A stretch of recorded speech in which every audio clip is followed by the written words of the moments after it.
Boa tarde, começa agora o programa Encontros, aqui no auditório da Escola de Contas do TCM de São Paulo. Eu e o sociólogo Gessé Souza vamos conversar hoje com o professor da Faculdade de Direito da PUC de São Paulo, Rafael Valim. Mestre e doutor em Direito Administrativo, Valim é um dos críticos das medidas emergenciais que comprometem os direitos fundamentais dos cidadãos, não só aqui no Brasil, mas também na América Latina e nos Estados Unidos. Em relação ao Brasil, ele afirma que o país vive hoje em um estado de exceção, sob o manto de um aparente Estado democrático e de direito. Contrário ao processo que levou o vice-presidente Michel Temer à presidência da República, Rafael Valim também é uma das vozes que defendem, no caso do afastamento de Temer, a eleição direta de um presidente tampão até 2018. Esses e outros assuntos farão parte desta nossa conversa. Você que está acompanhando aqui no auditório ou pelo Facebook, pode enviar perguntas por escrito. Boa tarde, professor. Como é que o senhor vê essa questão desse estado de exceção? Quer dizer, como é que isso se explicaria? Como é que a gente pode entender isso?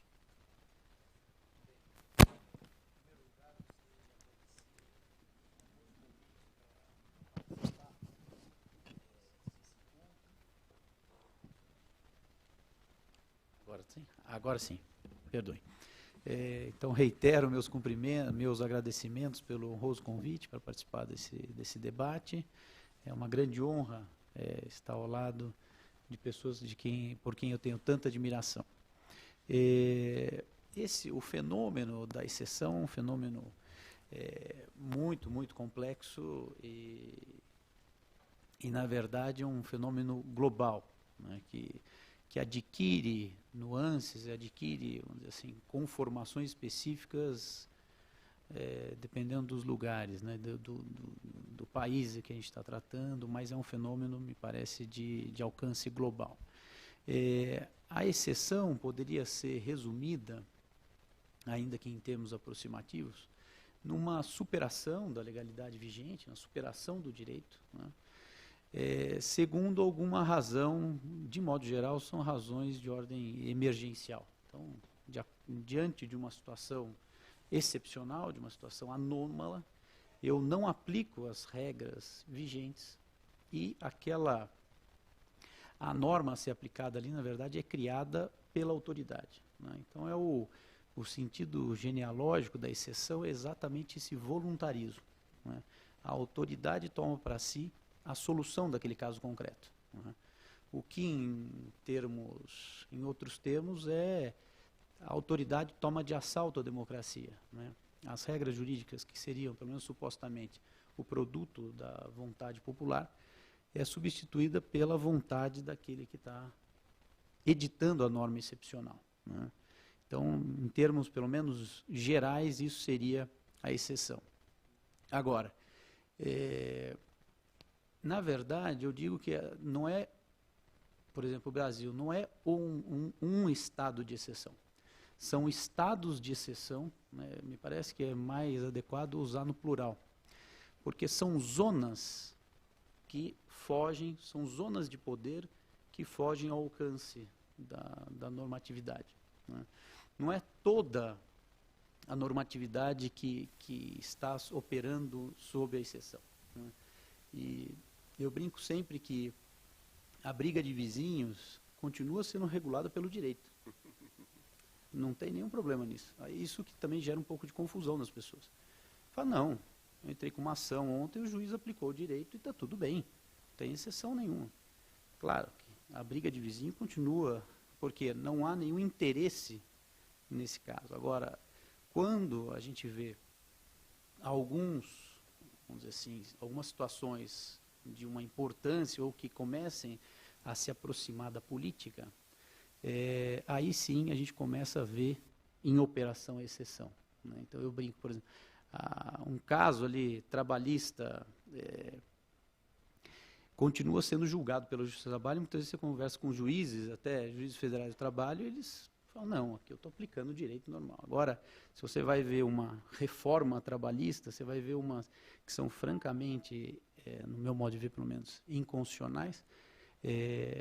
Nesses grandes temas, a gente vê essa superação da normatividade, porque essa superação começa a atender uma lógica do soberano, né? Porque até um dos grandes teóricos, né, que é sempre referido nesse tema, que é o Carl Schmitt, dizia que o soberano é aquele que decide sobre a exceção, né? Então, no caso, quando a gente começa a ter esses casos de grande repercussão, ou situações que comecem a interessar determinados setores que exercem de fato a dominação da sociedade, aí sim a gente começa a ver a operação da exceção.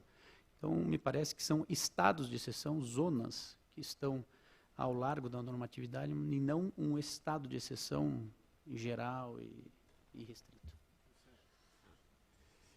Rafael, no fundo, eu acho que esse você tocou no tema do soberano e tem tido, esse é um tema de vanguarda, acredito eu, né, hoje em dia, na teoria jurídica, e aí eu acho que ia ser muito bom para o nosso, quer dizer, tanto para o nosso público aqui, quanto para o nosso público via Facebook, compreender melhor, por exemplo, o que você acha dessa associação que se faz hoje entre o capitalismo financeiro, né, ou que você pode, quer dizer, ou que alguns chamam de neoliberalismo, etc., né, quer dizer, uma nova ordem econômica, né, e de que essa nova ordem econômica exige, né, para sua implementação uma nova forma jurídica. Quer dizer, como você examinaria isso? E de que modo isso se aplicaria ao nosso caso aqui, né? Tá. Como eu afirmo, né, nessa minha obra, me parece que a exceção é uma exigência própria do neoliberalismo. E aí, vamos ver como que eu explico a vocês como eu cheguei a essa conclusão, né? Me parece, e outros teóricos dizem isso, não basta denunciarmos a exceção. Porque, salvo algumas pessoas que realmente não querem ver a realidade, me parece óbvia a presença da exceção, não só no Brasil, mas em todo e qualquer país. Então, nos países africanos a gente vê com uma determinada conformação, na Europa, por conta do terrorismo, nos Estados Unidos também é muito clara a presença da exceção. Então, salvo alguns que não querem negar a realidade, é fácil provar a existência da exceção, do estado de exceção, né? Agora, denunciar esse fenômeno me parece que é insuficiente, né?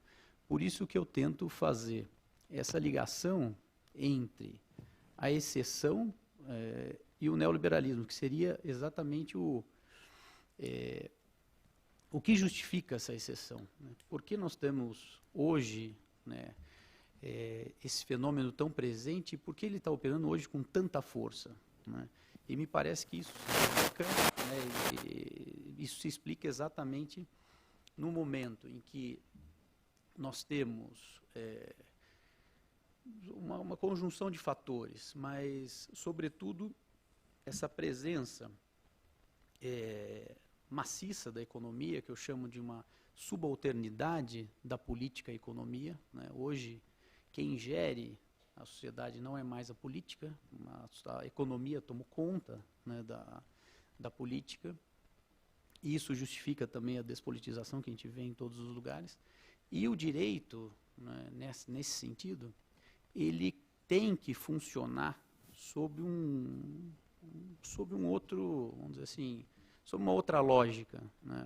A economia, que sempre pede um afastamento da política, encontrou na exceção uma forma muito tranquila e muito também disfarçada de atender, de alcançar os seus desígnios, né? Hoje, mediante a exceção, você não precisa mais pegar em armas, você não precisa fazer uma opressão aberta e declarada, né? Hoje, como a gente vê no Brasil, e essa pelo menos é a minha visão, quando você tem a exceção operada pelo judiciário, ela tem um caráter dissimulado, né, e muito difícil de ser compreendido pelas pessoas, né? Então fica essa coisa, não, mas será mesmo? E é justificada essa dúvida das pessoas. Será mesmo que está acontecendo algo de errado aí? Porque o discurso jurídico também já tem essa coisa o acesso é muito difícil, é algo insondável para a maioria das pessoas, né, que a gente chama o juridiquês, então, as pessoas não conseguem entender muito bem. Então, o neoliberalismo, que seria, numa terminologia Foucaultiana, um dispositivo, ou seja, é algo que toma conta da sociedade, e no caso do neoliberalismo, uma sociedade altamente competitiva, individualista, que prega, que sacraliza o sucesso e condena o fracasso, né, também sob um embuste da meritocracia em sociedades profundamente desiguais, né. Esse modelo, ele não convive bem com a política, né. Ele, na verdade, ele tem repulsa pela política, pela democracia, né, e é justamente nessa fenda que entra a exceção, né, que eu reitero, pessoal, isso aqui que nós estamos falando não é um fenômeno brasileiro. No Brasil ele tem algumas peculiaridades, né. Eu digo que aqui o que muda na exceção, né? A gente sempre tem na exceção o soberano, a exceção e o inimigo. O que muda geralmente é o inimigo. Aqui no caso do Brasil atualmente é o corrupto, o inimigo, né, a quem são negadas as mais básicas garantias individuais. Veja, nisso, pelo amor de Deus, não estou defendendo a corrupção, porque hoje você tem que até explicar o óbvio, né? Eu só estou dizendo que é o que vem acontecendo. Claro que a corrupção deve ser enfrentada, mas com respeito à Constituição Federal. Na Europa, quem é o inimigo? É o terrorista, e assim por diante, né? Sempre tem essa figura, né? A exceção ela reclama a figura do inimigo, mas é um fenômeno que em todo o mundo está se discutindo, né? Por isso essas pessoas que muitas vezes negam, isso aí, essa coisa de exceção é um discurso para uma bobagem. É uma pessoa que não só nega a realidade brasileira, mas nega também o estado da questão em âmbito internacional, porque todo mundo está muito, muito, muito preocupado com a emergência da exceção nos Estados democráticos de direito. Isso que é importante também. A exceção ela tem como referência o Estado de Direito. Por isso, Agamben, que é um grande teórico da exceção, diz que é o absolutismo da contemporaneidade a exceção. Quando você fala em exceção, só para as pessoas entenderem, quem está acompanhando, no caso do terrorismo, você está falando das dificuldades que são impostas aos estrangeiros, limites, direitos que o cidadão perde, direitos que não são respeitados ao cidadão que não é da Europa ou não é dos Estados Unidos. No caso da exceção no Brasil, é uma questão legal de prender alguém sem um motivo concreto. Daria para você explicar melhor isso? Claro. Como esse tema ele volta à tona, pessoal, só para contextualizar um pouco também. Depois do 11 de setembro, né, o pessoal voltou a falar de exceção. Por quê?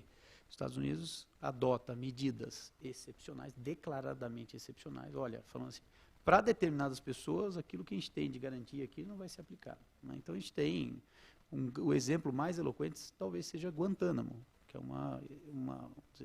um local ali, um espaço onde o Estado Democrático de Direito não entra, né? Isso reconhecidamente, abertamente. Eu falo, olha, aqui é uma zona de não direito.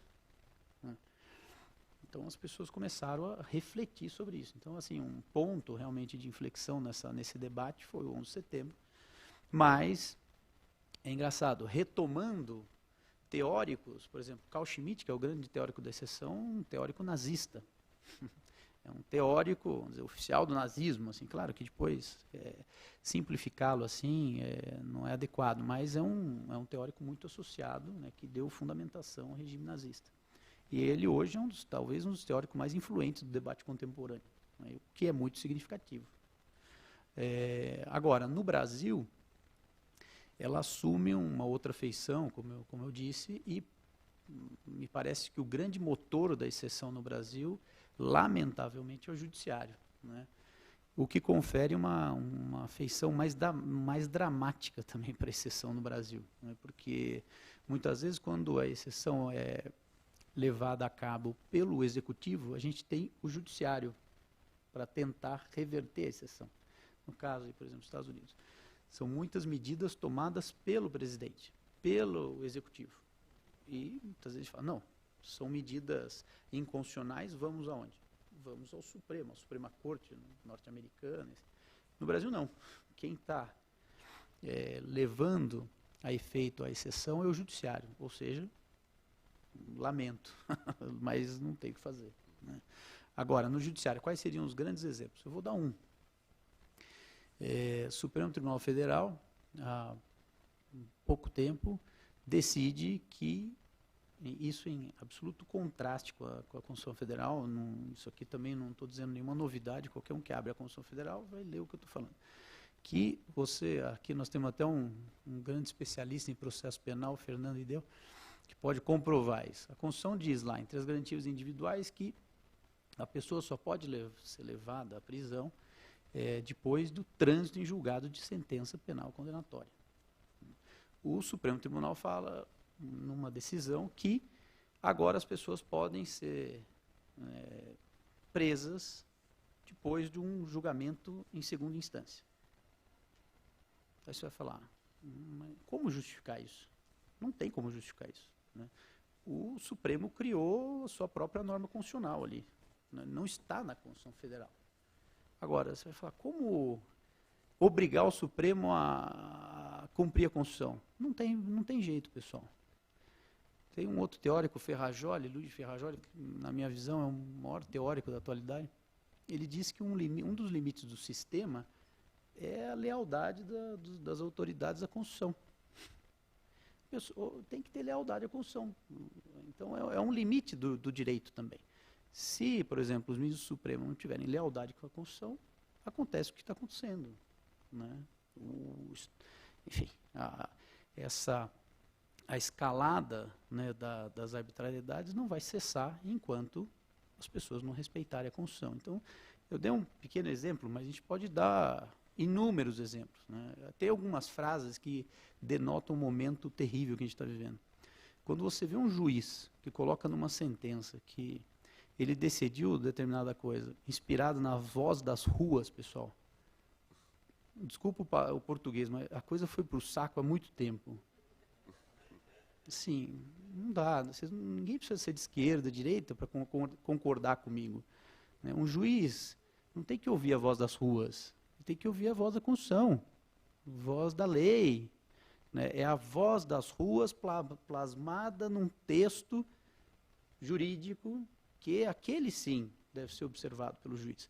O juiz não tem que ouvir voz das ruas, né? Quando a gente vê uma ministra do Supremo falando que, olha, não seremos indiferentes ao clamor popular. Puxa vida, lamento pelo nosso país, né? Mas, então, tudo isso denuncia de uma maneira muito clara, segundo me parece, esses estados de exceção que a gente vem, lamentavelmente, vivendo.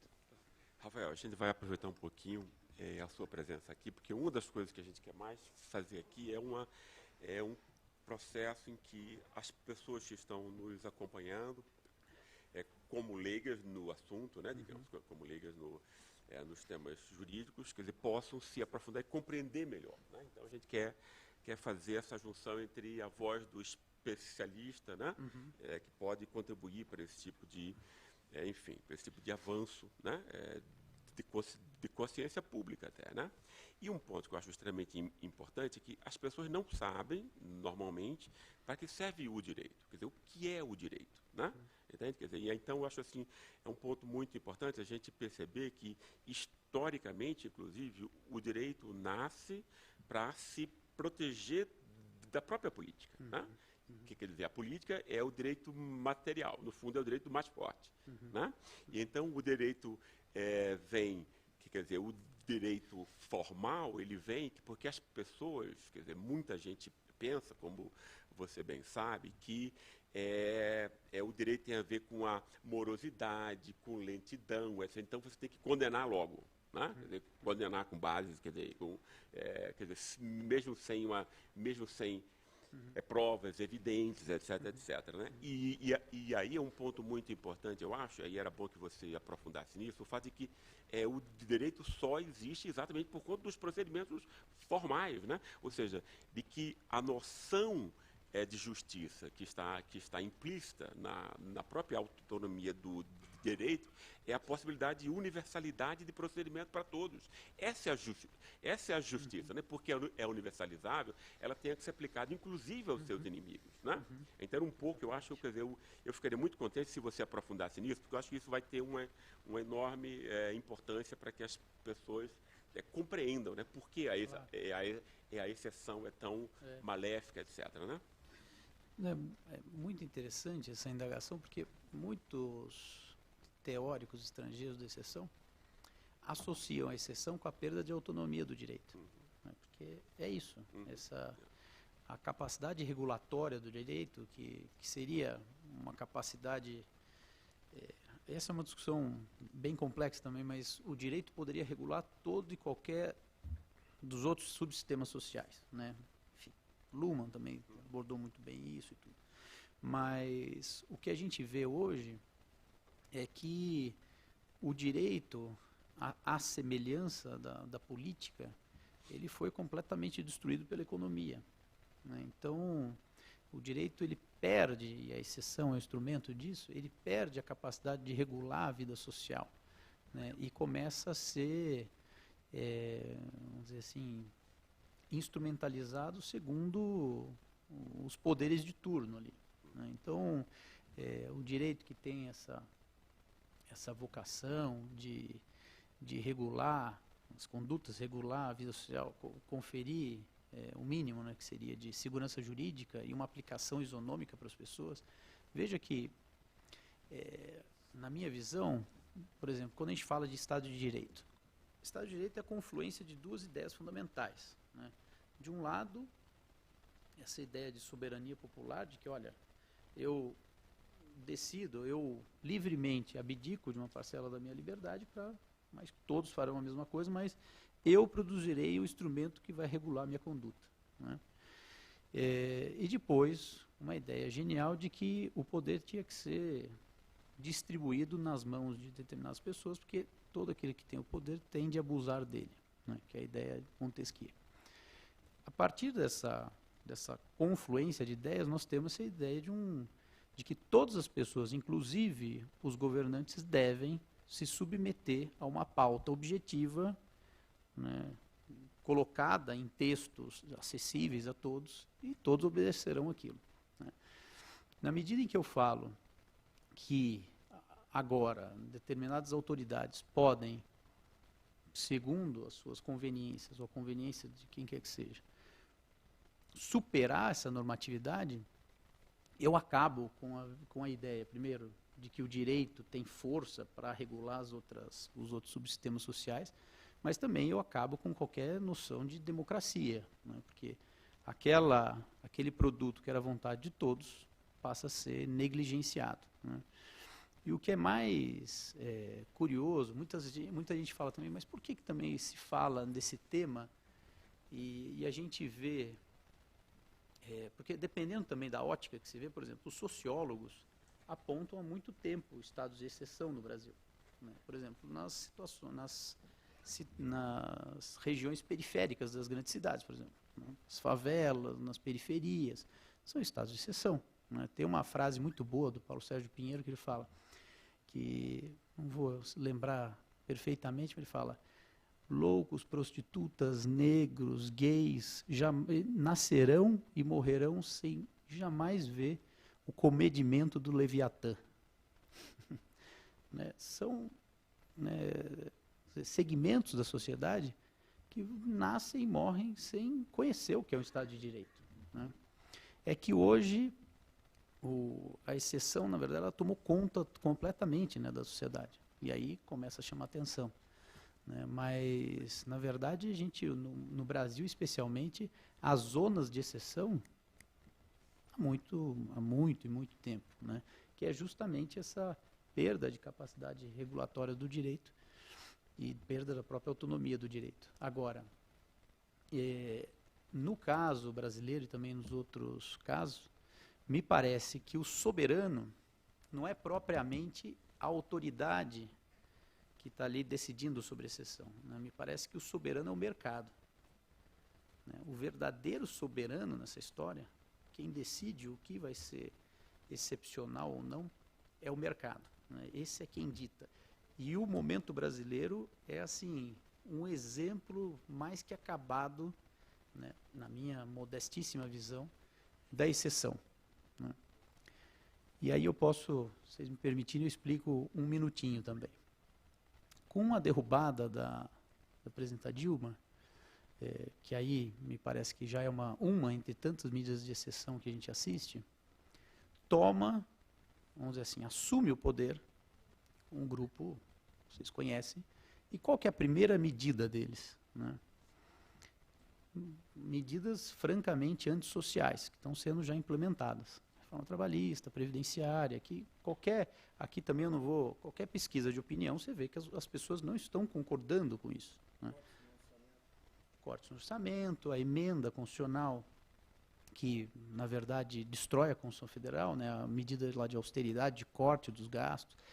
Todas essas medidas que foram tomadas já desde o primeiro dia que assumido aí um novo governo, que podem ser associadas até o que a gente chama de doutrina do choque, né, da Naomi Klein, que é essa história de você gerar um choque e adotar medidas francamente antissociais, deixam claro, no caso brasileiro, quem é o soberano, né? Essa é, pelo menos, a leitura que eu faço. Então, você vê o impeachment como algo que não está de acordo com a Constituição Federal, ou seja, uma medida de exceção, superação da normatividade, o inimigo, muito bem escolhido aí, e o soberano, que na verdade não são aqueles palhaços que votaram o impeachment, votaram em favor do cachorrinho, do tio, da avó, sei lá, da igreja, não são aqueles sujeitos, né? Aqueles são, né, ventrílocos, são meros,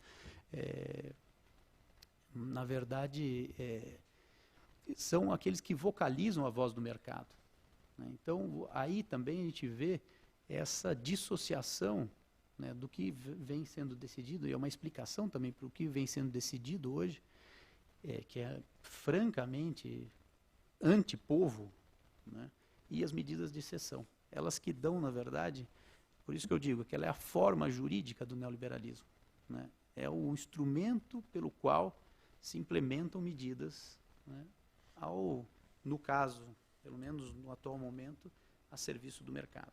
Então, o Brasil é um grande exemplo para o que a gente está falando.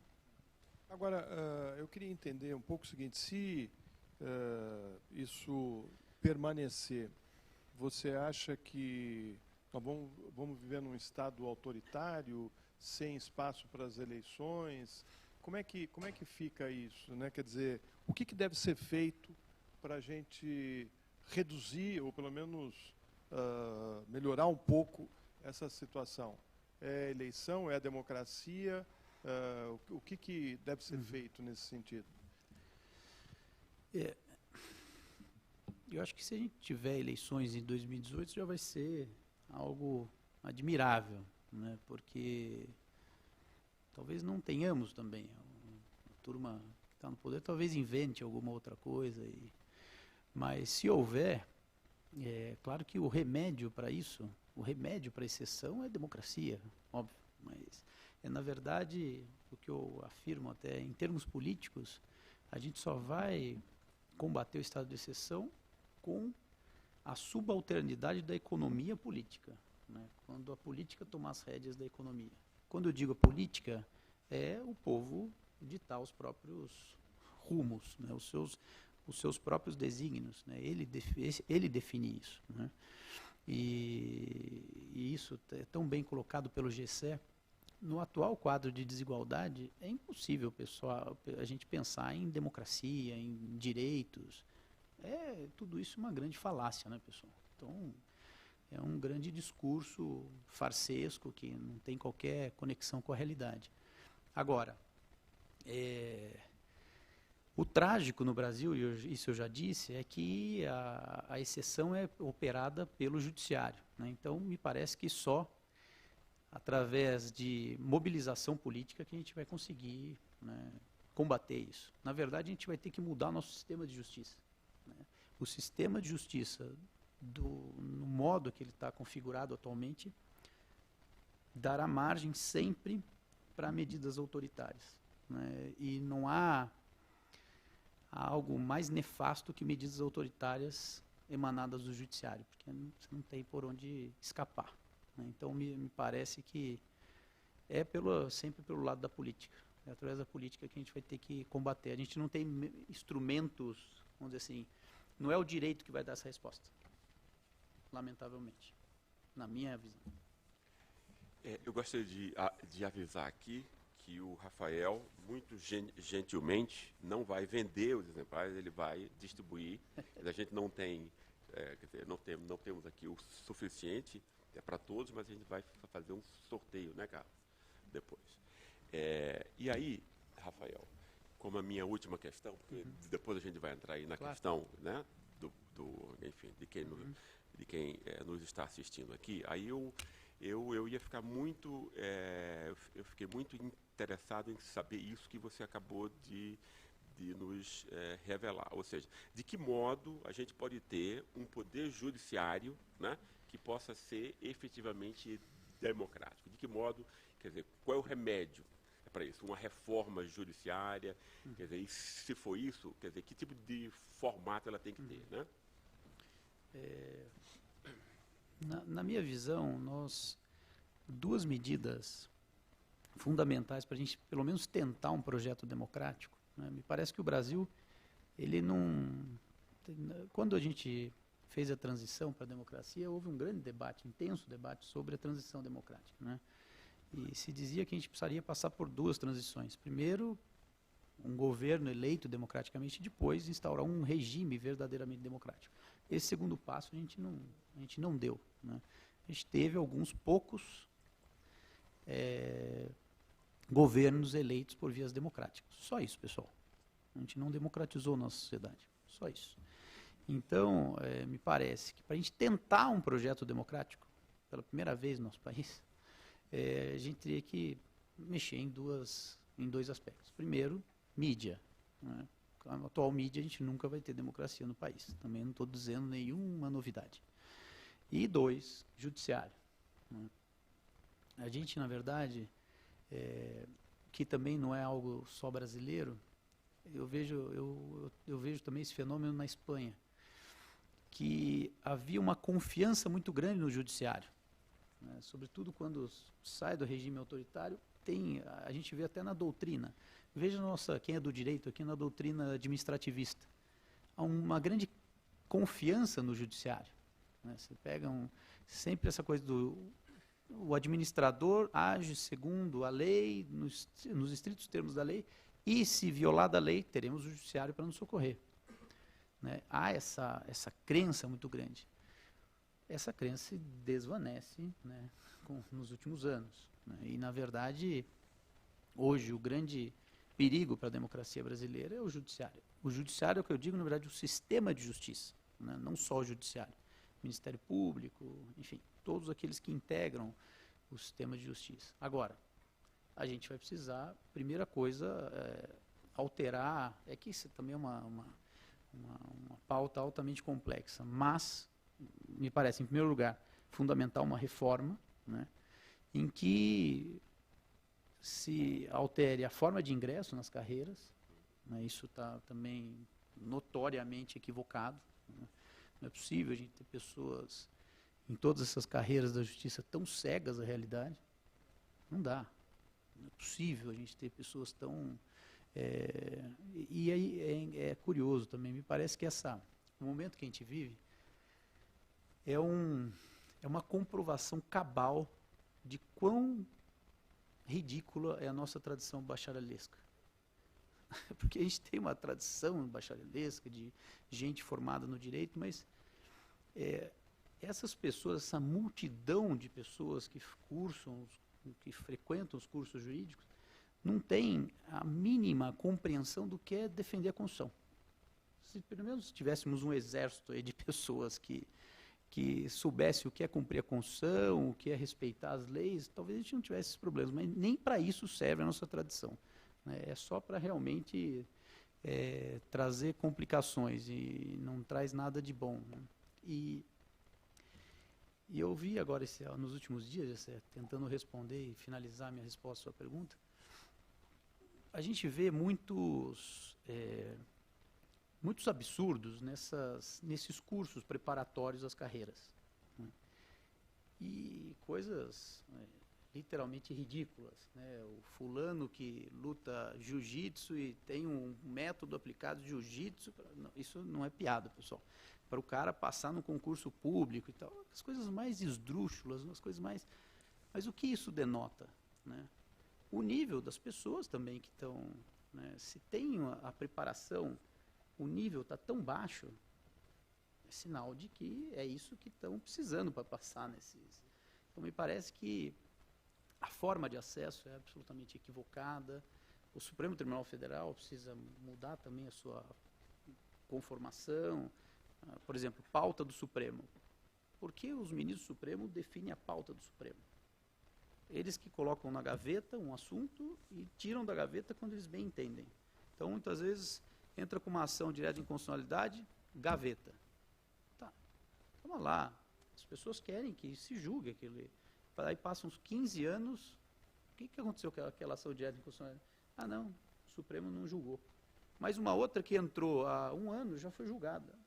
Mas espera lá, então, democracia. Né? Então, bom, é complexo. A professora Maria Vitória Benevides manda um abraço especial para o senhor e diz que gostaria de estar aqui para acompanhar, mas que infelizmente não foi possível.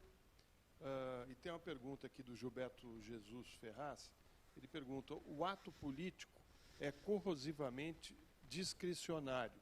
Deveríamos colocar um freio neste ato? Tá. Eu vou ver se eu consigo, porque, na verdade, eu acho que ele está se referindo a isso. Num determinado momento, a doutrina francesa do direito administrativo desenvolve a noção de ato político, né, que seria um ato insuscetível de controle jurisdicional. Eu acho que é isso que ele... Me desculpem estar sendo, talvez, excessivamente técnico, mas eu acho que é isso que ele está se referindo, né? E que é até uma noção que alguns teóricos tentaram introduziram no Brasil, dizendo que, por exemplo, esses atos cujos parâmetros aí de controle seriam muito amplos, por exemplo, declaração de guerra, né, a sanção presidencial, seriam atos políticos, ou seja, não caberia controle jurisdicional aí, né? Me parece que isso, e na minha visão, não há nenhum ato, não há, vamos dizer assim, cabimento dessa figura do ato político na ordem constitucional brasileira, né? Todo ato é passível de controle jurisdicional. O grande problema hoje é que, com essas afirmações, o judiciário avançou tanto no controle, né, que nós temos hoje uma juristocracia, sei lá como chamar isso, temos uma ditadura do judiciário, né? Hoje, por mais paradoxal que possa parecer, a gente precisa defender a discricionalidade, né?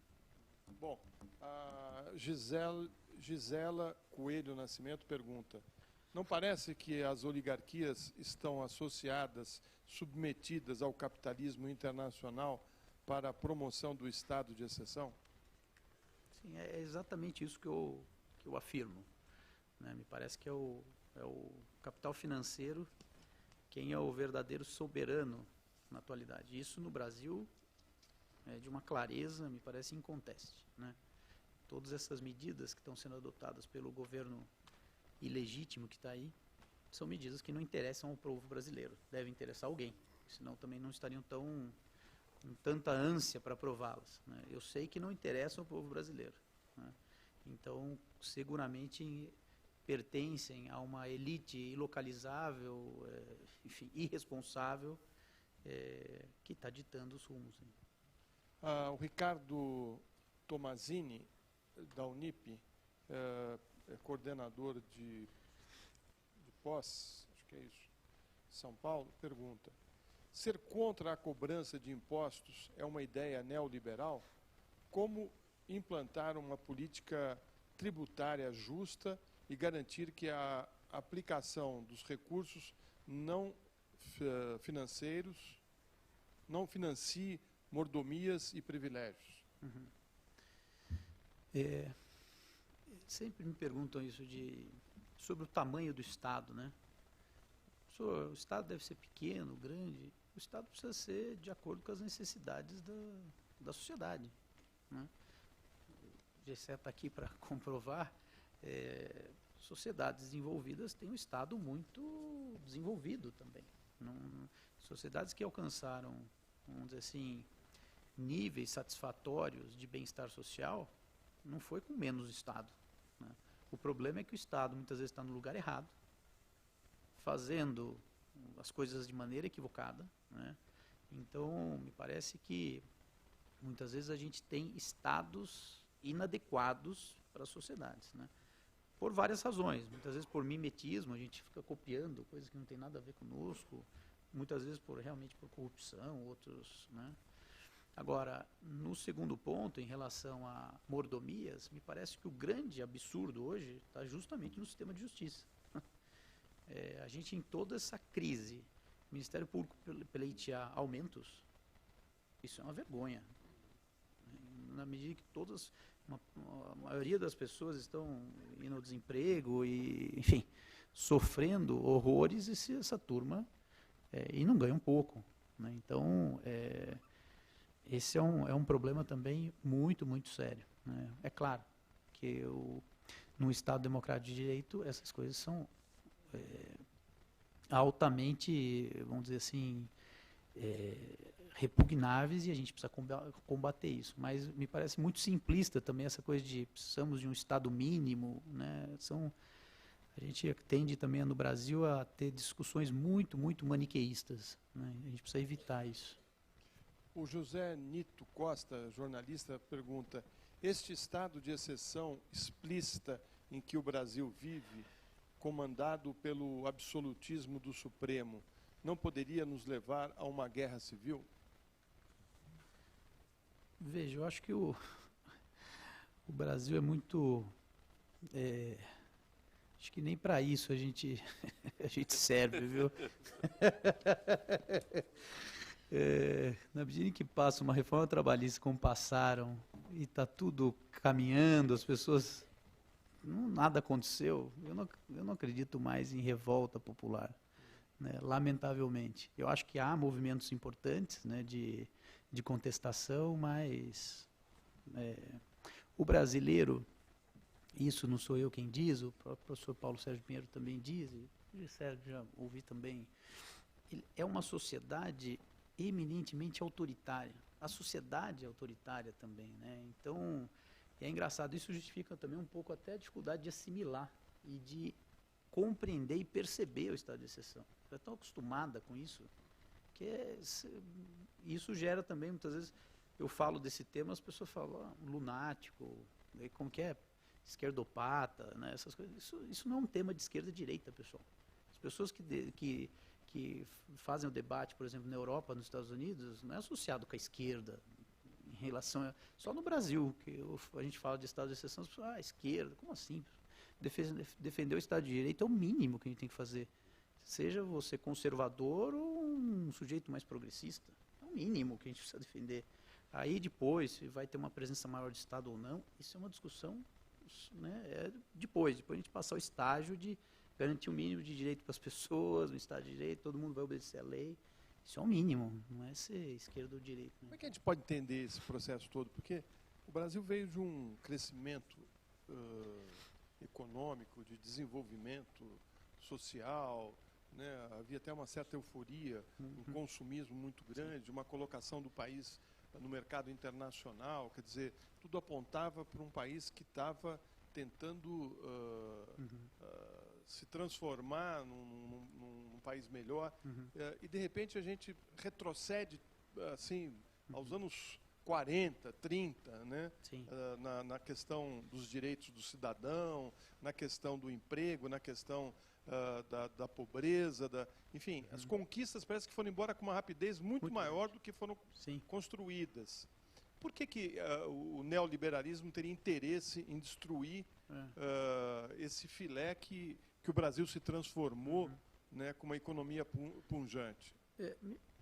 Eu tenho uma visão muito crítica, né, do fenômeno, mas me parece, em primeiro lugar, não foram conquistas, né, foram concessões do capital. A gente não conquistou nada. Isso prova que em tão pouco tempo a gente perdeu tudo. Mas brinca um pouco aí. Daqui a pouco eu tiro o seu brinquedo. Né? Me parece que nós não conquistamos efetivamente tudo, né? Não foram conquistas que foram apropriadas pela sociedade. Senão a gente teria até maior resistência. Agora, esse é um primeiro dado. Me parece também, o Gessé fala muito bem disso, é uma discussão sobre orçamento. Né? Quando a gente começa também colocar ou tirar um pouco que tirou do orçamento, né, das classes privilegiadas e começa a distribuir, ainda que minimamente, fora todas as questões subjetivas de assistir à elevação das pessoas que estavam na base da pirâmide, que isso incomoda muito a classe média, mas quando começa a mexer nisso, as pessoas falam, pera lá, né? Precisa ter a fatia para pagar a serviço da dívida, precisa ter a fatia para manter os privilégios, então vamos parar com isso daí. Né? Claro, também tem um quê de misoginia também na queda da presidenta Dilma, tem uma série de fatores, mas me parece que o essencial é isso, uma disputa pelo orçamento. Tá, mas não lhe parece também que pode ser uma coisa maior, né, no sentido de que empresas brasileiras estavam sem dúvida alguma, avançando? Sem dúvida alguma, também tem isso. Quando você... claro que nisso eu fiz alusão ao capitalismo, ao mercado financeiro, mas se você pega todos os mercados que foram seriamente atingidos pela Lava Jato, eram os poucos mercados que o Brasil era competitivo. Então, me parece que não é nada fortuito isso. Né? Claro que existiam, como a gente está vendo, os atos de corrupção e houve essa... Né? Mas isso foi instrumentalizado, porque em nenhum país minimamente civilizado você vai queimar os seus ativos como aconteceu no país, no Brasil. Né? Você preserva a atividade produtiva e condena os culpados. No Brasil, não. Terra arrasada, acaba com as empresas e... Então, me parece que é algo muito bem arquitetado. Bom, o Rogério Matuc, pelo Facebook, pergunta: como podemos proceder no sentido de construirmos um judiciário realmente promotor de justiça? Como acabarmos com privilégios dessa casta que parece considerar-se semideus? Eu acho que um primeiro passo, como eu disse, essa é uma pauta muito complexa, mas um primeiro passo seria promover um rápido divórcio entre judiciário e mídia. Esse já seria um grande passo. Né? Porque eu não nego que há grandes juízos pelo Brasil, não quero generalizar também, mas há muitos aspirantes à notoriedade que acabam promovendo espetáculos grotescos, como a gente assiste. Então esse é um primeiro dado. Né? E muitas vezes também pessoas do judiciário que querem tomar uma postura, que no Brasil hoje cumprir a Constituição é um ato de coragem. Né? Isso que eu estou falando, muitas pessoas falam, nossa, esse sujeito aí não tem receio, não, por quê? Eu estou falando óbvio aqui, pessoal, mas nossa, chega a ser um ato de coragem, por quê? Nós estamos falando, vamos cumprir a Constituição, umas coisas básicas, né? E muitas vezes os membros do judiciário querem fazer isso, não fazem também, porque não, se fizerem no dia seguinte, a mídia vai destruí-lo. Né? Então, mesmo muitas vezes quando a gente tem pessoas bem intencionadas, nada acontece, porque tem um temor muito grande do tribunal midiático. Né? Parece que então essa seria a primeira medida, claro, além de todas as outras medidas de, por exemplo, o judiciário é o poder mais refratário ao acesso à informação. Vocês aqui no Tribunal de Contas talvez, né, claro que não lidam com isso, mas devem ter notícia disso. Né, então, são coisas que denunciam, são alguns fatos que denunciam como é um poder que resiste à democratização, resiste duramente. O Regis Alves de Oliveira, que é diretor de escola, pergunta: por que nas investigações da Operação Lava Jato o nome dos bancos não aparece nos casos de corrupção?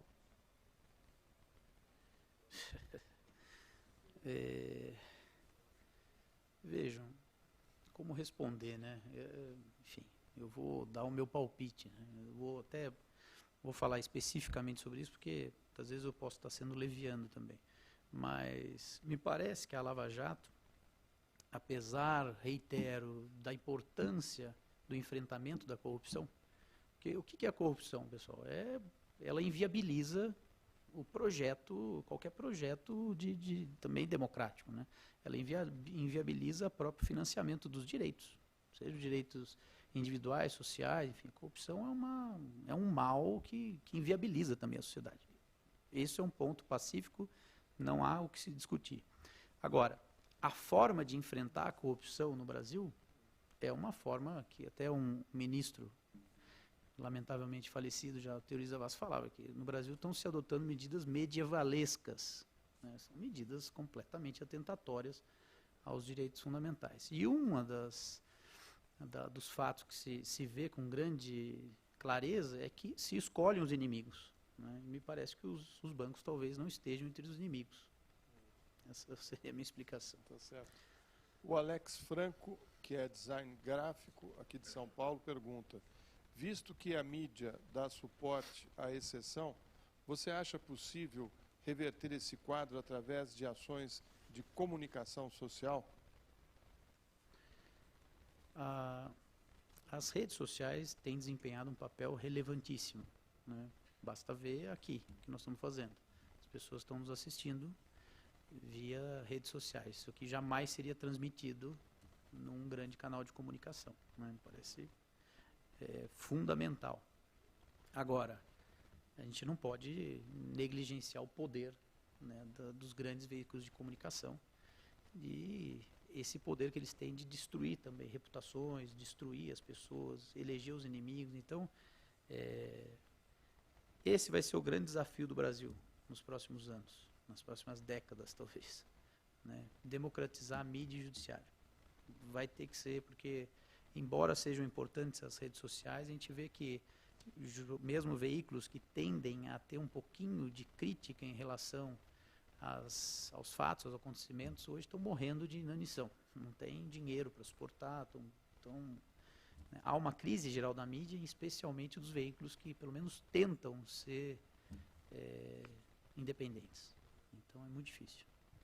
Bom, a Bárbara Pascoal, pelo Facebook, pergunta: quando o Judiciário / Supremo se mostram corrompidos, a quem recorrer? Ao Papa.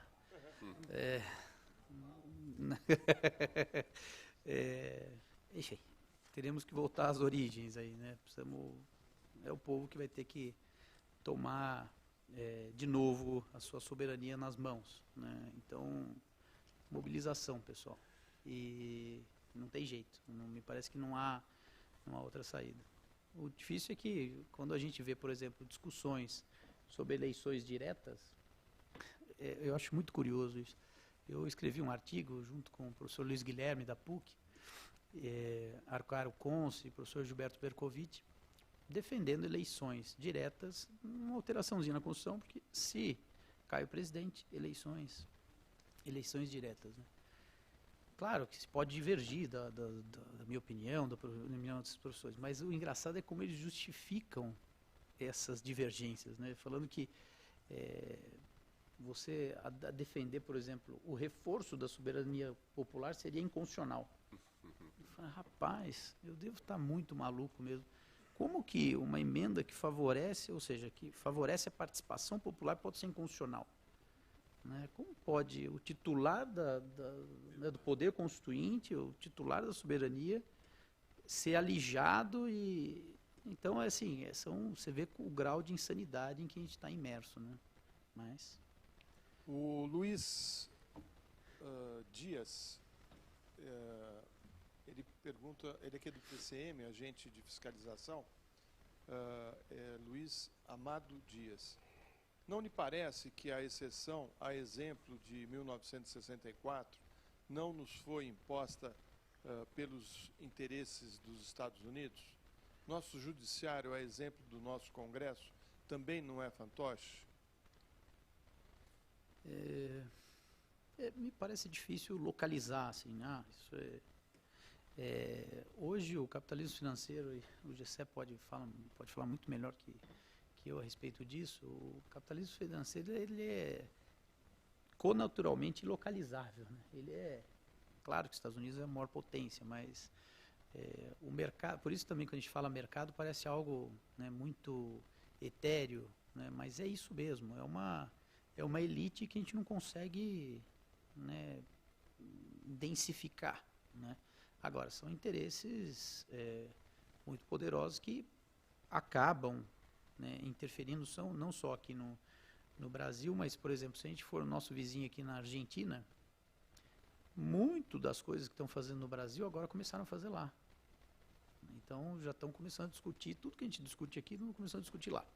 Em outros países da América Latina, seguramente vai acontecer a mesma coisa, né? Por quê? É a mesma turma, né, que estimula esses fenômenos. Aliás, eles começam sempre pelo Brasil, né? É um bom laboratório. Sempre um bom começo, né? Em 64 foi assim, depois rapidinho foi pro resto. É incrível. Eu acabo de voltar da Argentina, o debate é esse. Né, enfim, a persecução penal contra a presidenta Cristina, muito, muito parecido. Bom, a Gisela Coelho Nascimento, aqui do TCU, pergunta: qual seria a semelhança barra relação entre o estado de exceção e a teoria do choque elaborada por Naomi Klein? Soberano versus inimigo não seria uma forma de fascismo? Humberto Eco dizia que há 3 aspectos inerentes ao fascismo: homem forte, inimigo e volta ao passado glorioso. Muito boa pergunta. Primeiro, da Naomi Klein, que é essa canadense, que desenvolveu um livro que chama Teoria do Choque, o auge do capitalismo do desastre, parece que é esse o subtítulo, que é um livro cuja leitura eu recomendo vivamente. E ela descreve algumas situações muito interessantes. Uma delas é o neoliberalismo chileno, né, que os arautos do neoliberalismo foram ao Chile e quiseram aplicar ali. Friedman, essa turma foi lá e eles abertamente falavam: olha, se uma medida aqui econômica contrariar, né, o que está escrito na Constituição, nas leis, vamos tomar medidas autoritárias. Isso eles colocavam de maneira aberta. Agora, o que a Naomi Klein fala é o seguinte: muitas vezes se criam algumas situações de choque, ou se aproveitam situações, catástrofes naturais, golpes de Estado e outras situações, para implementar medidas, medidas neoliberais. Então, essa é a teoria dela, que diretamente ou na sequência de grandes catástrofes, sejam elas naturais ou sociais ou golpes de Estado, se aproveita o momento subsequente para a implementação, aproveita-se que a sociedade está atordoada com aquela situação e se implementam medidas francamente antissociais, e foi exatamente o que aconteceu no Brasil. Isso também não sou eu quem diz. Muita gente está associando a teoria do choque com esse momento do Brasil, porque foi incrível, né? Mal assumiu, né, o governo, o atual governo começou a implementar, já anunciou, que chama Ponte para o Futuro, né, alguma coisa assim, né, o programa deles, já anunciou e casa muito bem. É engraçado que no Brasil também as pessoas não têm o mínimo pudor em repetir questões muito velhas, né? Tudo que eles estão aplicando, na verdade, essas análises que a gente está fazendo, você lê textos de 40 anos atrás, era mais ou menos o mesmo debate, né? Dessas medidas neoliberais e tudo isso, mas retornaram. Se você pegar no mundo, quer dizer, você tem a eleição, né, nos Estados Unidos, né, que coloca um empresário polêmico no poder, né? Você pega as eleições também em alguns países da Europa, né? E você vê que há um recrudescimento, né, dessas sociedades no sentido de não aceitar o diferente, né? Como é que você analisa esse momento? Quer dizer, como é que é a justiça hoje, por exemplo, nos Estados Unidos, na França, na Europa? Quer dizer, eles estão vivendo uma coisa também complicada? O grande problema é que, até na última pergunta tinha essa questão do fascismo também, né?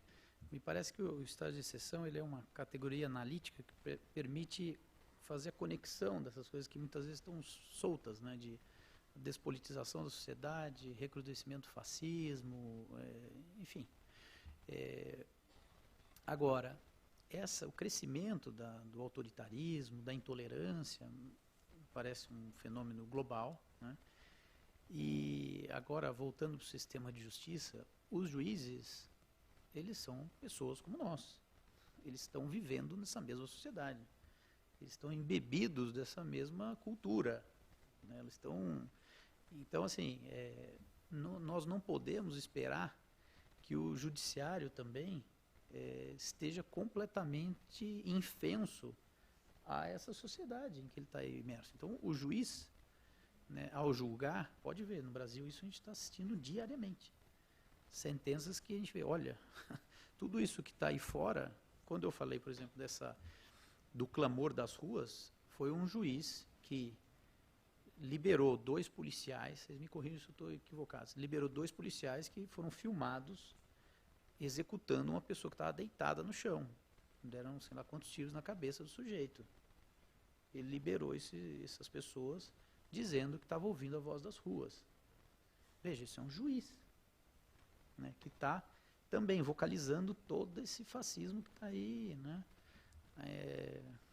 que contaminou a sociedade. Então, mas é algo geral. Se a gente pega livros de teóricos europeus, eles falam a mesma coisa. Esses dias eu li o último livro do Antônio Negri e ele é incrível. As primeiras páginas do livro dele parece que ele está falando do Brasil, né? Ele fala que há uma grande tentativa de explicação dos fenômenos sociais a partir do fascismo, essa coisa de tudo também explicado através do fascismo, que muitas vezes é algo exagerado, e a exceção, né? Que ele fala o que eu falei agora há pouco também, de que, olha, é muito fácil comprovar a exceção. A exceção está aí.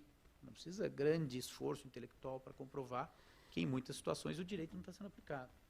O importante é fazer a conexão, explicar como, né, o direito, enquanto dentro de uma sociedade capitalista, ele não só naturaliza desigualdades, mas isso ainda não é, na atual quadra, isso não é suficiente. Ele precisa não só naturalizar desigualdades, mas ele também precisa enfrentar qualquer, vamos dizer assim, qualquer tentativa de emancipação social. Qualquer tentativa vem a exceção e ceifa, né? Me parece que essa é a ideia. Se a CPI do Banestado, onde já estava o senhor Youssef, tivesse ao menos o seu relatório sobre relatoria do PT, votado talvez o Petrolão não teria existido? É Viviane Amaral pelo Facebook. Não sei se deu para entender. Se a CPI do Banestado, onde já estava o senhor Youssef, tivesse ao menos o seu relatório sobre relatoria do PT votado, talvez o Petrolão não teria existido? Puxa vida, não sei responder essa pergunta. É muita previsão, né? Me perdoe, mas... O que fazer para promover o divórcio entre o judiciário e os poderes executivo e legislativo? Simone Veloso pelo Facebook. Tá. Não sei se vocês viram, acabou de sair saiu há alguns meses e foi noticiado no Valor Econômico, se não desse final de semana, do anterior, uma tese de doutoramento na GV, muito boa, da Luciana Zafalon, que revela, no caso do Estado de São Paulo, essa relação, né, esse casamento entre judiciário, legislativo e judiciário, né? Esse é um trabalho que eu recomendo a leitura para já, né? E vai ser publicado dentro de pouco tempo. Ele demonstra isso com números, porque é uma coisa, por exemplo, eu há muito tempo falo que no Estado de São Paulo não existe controle do Estado. Não existe. Né? O Ministério Público é submetido ao governo do Estado, o Judiciário também tem uma ligação muito próxima e não temos controle do Estado. E a Luciana, com muita competência, revela nesse estudo através de números, né, de que o Estado só perde causas, claro, em grandes números, né, pessoal? Causas que versem sobre problemas remuneratórios. Quando é para exceder o teto, essas coisas, aí o Estado perde. Nas outras ele ganha. Então, né, é bem sintomático. Leiam esse trabalho. A real atuação dos tribunais de contas pelo Brasil contribuem para aumentar o estado de exceção ou para a implementação da democracia? Acho que é Niraldo Morgira, acho que é isso. Morgira, é pelo Facebook. Os tribunais de contas, me parece que ganharam um protagonismo muito forte nos últimos anos. Também assistimos a problemas em alguns tribunais de contas, a gente vê também problemas. Agora, vejam, quando a gente fala de exceção, não são muitas vezes desvios, pessoal. Vejam, não são... Porque na aplicação do direito, claro que nós assistimos a desvios. Então, é o que a gente chama de invalidade. Tem toda a teoria das invalidades. Tem todo o sistema de controle, por quê? É inerente ao direito, como qualquer ato humano, ter muitas vezes desvios. Então, eu pratico um ato em desconformidade com uma ordem, com uma regra jurídica. Depois eu invalido esse ato, né, essa norma praticada com base numa outra norma. Né? Quando eu falo de exceção, é que a gente fala, né, é um novo paradigma de governo, né, é uma nova forma de gestão social, assim, é mais que isso, é algo intencional. Né, então, isso é importante. Muitas vezes a gente vê na atuação do Tribunal de Contas. Claro que muitas vezes a gente assiste a ilegalidades, medidas equivocadas, mas não me parece que aí também sejam...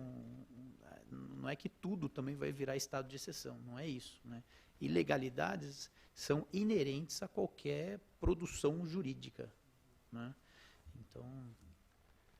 Eu gostaria de aproveitar um ponto, porque, enfim, é também um tema que eu acho de uma reflexão muito importante, o fato de que, por exemplo, não existe substituto para a noção de soberania popular. Né? Ou a gente tem soberania popular, isso desde que a gente decidiu que hoje que não existe mais o direito divino, né? Então sobra só a soberania popular com base dos acordos sobre o poder e tudo. E a única alternativa a isso é a ditadura, são as armas, etc. Não é isso? E não é isso que está acontecendo. Quer dizer, está acontecendo, né? Ou seja, você tem excessos e tudo está se aumentando, mas o custo de uma ditadura efetiva é muito alto. Sim. Né? Então eu fico refletindo às vezes, e aí eu acho que era muito importante ouvi-lo também, que, por exemplo, em associação com a mídia, o que se está se construindo, de algum modo, é uma soberania virtual, para se substituir a soberania popular. Porque o que a mídia diz não é, olha, eu represento a verdade. Não.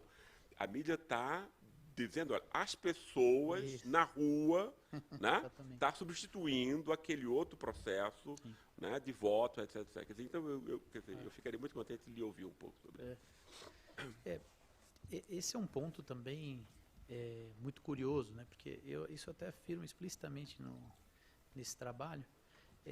A exceção ela é sórdida, porque ela não quer derrubar o regime, ela quer corroer o regime.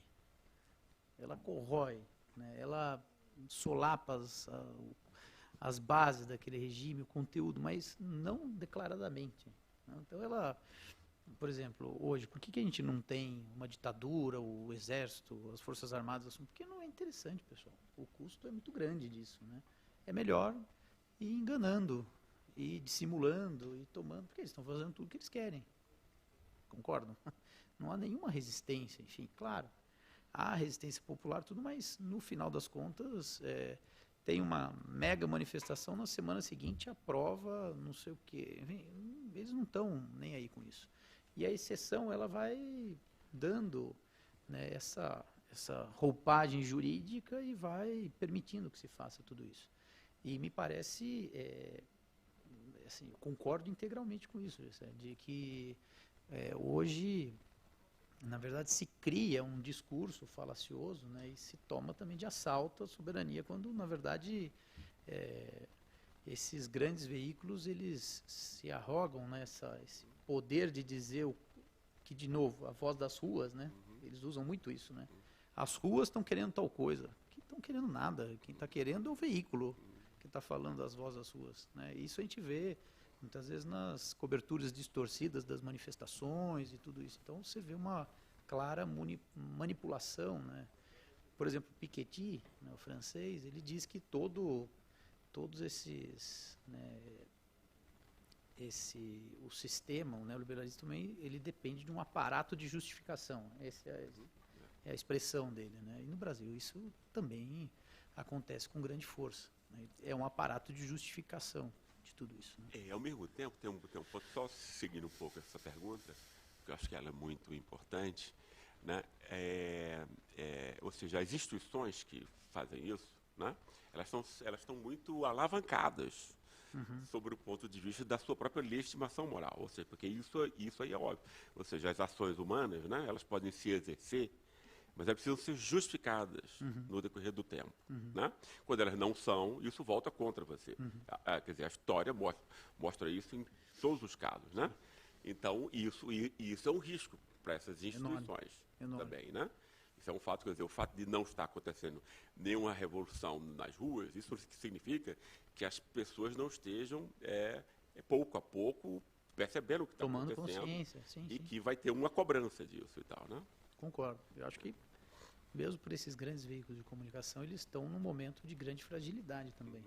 Né? Porque é difícil sustentar a versão deles. Não é fácil também. Como a gente vê os últimos episódios aí, nada sai também como a gente imagina. Né? Tem muitas variáveis nessa história. Né? Então, me parece que, a exemplo de outros atores sociais, a grande mídia também está muito exposta nesse momento. Concordo contigo. Concordo. A Simone Veloso pergunta, neste contexto de exceção, há chances reais de figuras como Bolsonaro vencer uma eleição para a presidência do Brasil, ou ele se apresenta apenas como uma preferência de uma elite conservadora?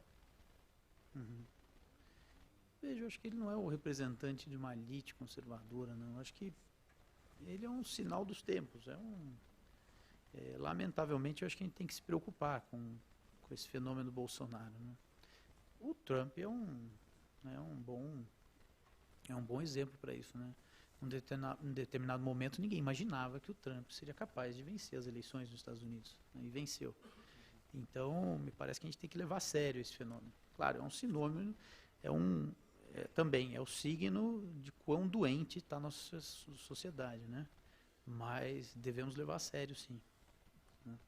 Aqui o Fernando Amazonas, que é engenheiro, pergunta, o estado de exceção implementado no Brasil parece ser claramente direcionado contra uma classe social. Aí ele fala que o Lula, como principal símbolo da ascensão desta classe, está sendo perseguido. Quais são as chances dele recorrer aos tribunais internacionais?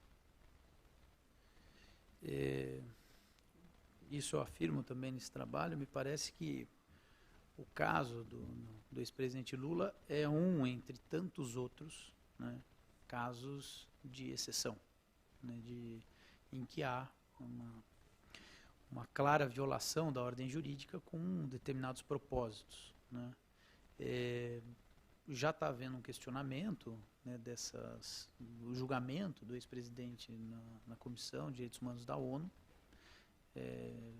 Creio que em breve isso nós já teremos um pronunciamento e espero, e veja, isso aqui não é espero, tanto em relação ao Lula como qualquer outro político que esteja também sofrendo ilegalidades. Pode ser Lula, Aécio, Michel Temer, qualquer um desses que sofra violações de direitos fundamentais, eu espero que os tribunais superiores corrijam essas inconstitucionalidades, essas ilegalidades e voltem a prezar a Constituição. Ele pode fazer isso? Sim, não. Esses, por exemplo, o caso do ex-presidente agora vai, né, para o Tribunal Regional Federal. Espero que já nessa instância seja corrigida a sentença que foi emitida. Qualquer um que é do direito pode, até o Fernando mesmo que está aqui, uma das manifestações mais importantes, uma das análises mais importantes sobre a sentença foi do Fernando, que está compartilhada por aí, né, Fernando, em tudo que é veículo, né, em que ele lista as ilegalidades da sentença. Então, pelo menos na comunidade jurídica, independentemente de coloração ideológica, a sentença foi muito mal recebida, né? Isso eu estou dizendo com maior tranquilidade. Então, eu espero que esse e outros casos em que são julgados pelo clamor da mídia ou de qualquer outra coisa, em que sejam desrespeitados as garantias fundamentais dessas pessoas, dos acusados, sejam corrigidos. A gente precisa de construção para todos, não só para o Lula, nem só para o Aécio, nem só para todos. Professor, o senhor, para encerrar, é otimista ou pessimista com relação ao nosso futuro? Eu sou, como Gramsci dizia, eu sou pessimista na análise e otimista na ação, né? Na análise eu sou bem pessimista, mas procuro me manter vivo, né, e tentando atuar para mudar o estado de coisas. Mas eu acho que a gente vai viver quadras aí muito complicadas, né?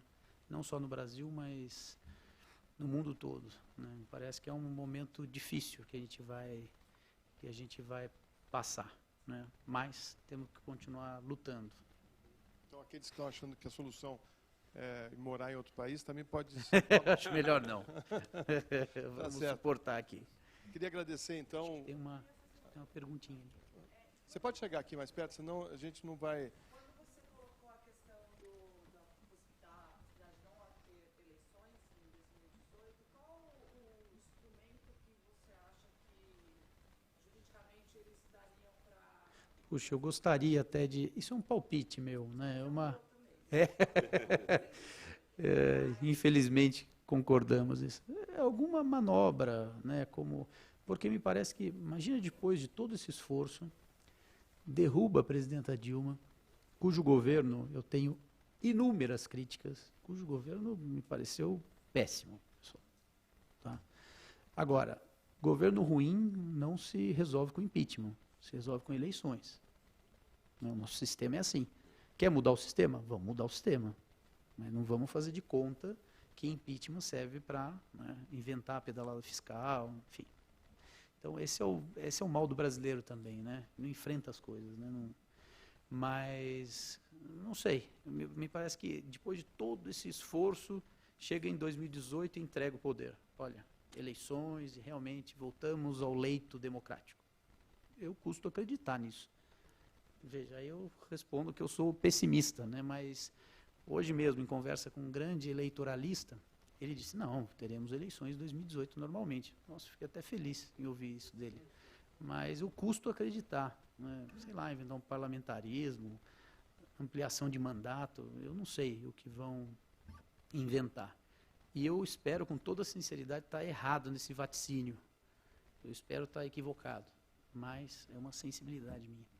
Aliás, até essa questão toda que a gente viveu desse combate à corrupção, que pegou em cheio um grupo imenso de políticos, né, também coloca esse Congresso numa situação complicada para fazer as reformas que eles estão fazendo. Quer dizer, isso também não pode, no futuro, ter uma ação na justiça para reverter decisões que foram tomadas por políticos que ou receberam dinheiro, ou se elegeram através de grandes falcatruas.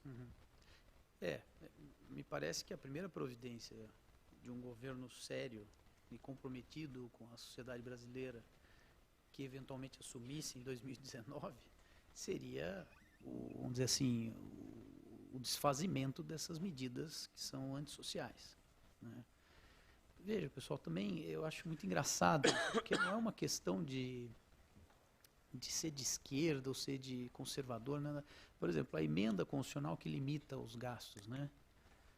Aquilo vai na contramão de, sei lá, a ONU já falou que a ONU não é nenhuma esquerdopata, pô, né? Que medidas de austeridade muito menos, muitas vezes gravosas do que foram previstas naquela emenda, são um desastre, né? E países que estão enfrentando a austeridade, que estão deixando de lado a austeridade, estão crescendo, estão se desenvolvendo. Aprofunda a crise, né? Aprofunda. Então, assim, são medidas que não têm conexão com a realidade, não são efetivamente para melhorar as condições de vida das pessoas, né? Então, é difícil. Tá certo. Sim, são crimes de lesa pátria que estão fazendo com o país, né? Bom, eu vou agradecer aqui o professor Rafael Valim. Eu que agradeço. Que ficou aqui esse tempo todo. Agradecer a vocês que estão aqui no auditório, o pessoal do Facebook que acompanhou essa palestra. Foi muito importante para a gente conhecer um pouco do seu trabalho e entender melhor um pouco o Brasil que nós estamos vivendo e o que também está acontecendo no mundo. Muito obrigado, professor. Eu que agradeço. Eu que agradeço.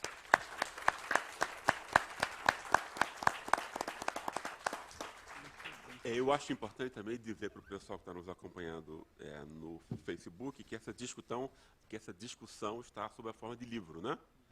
O livro do Rafael Valim, O Estado de Exceção, a Forma Jurídica do Neoliberalismo, né? O professor Rafael Valim. Tem até uma pilha de livros aqui para o senhor autografar, eu acho. Vamos lá. Obrigado, gente.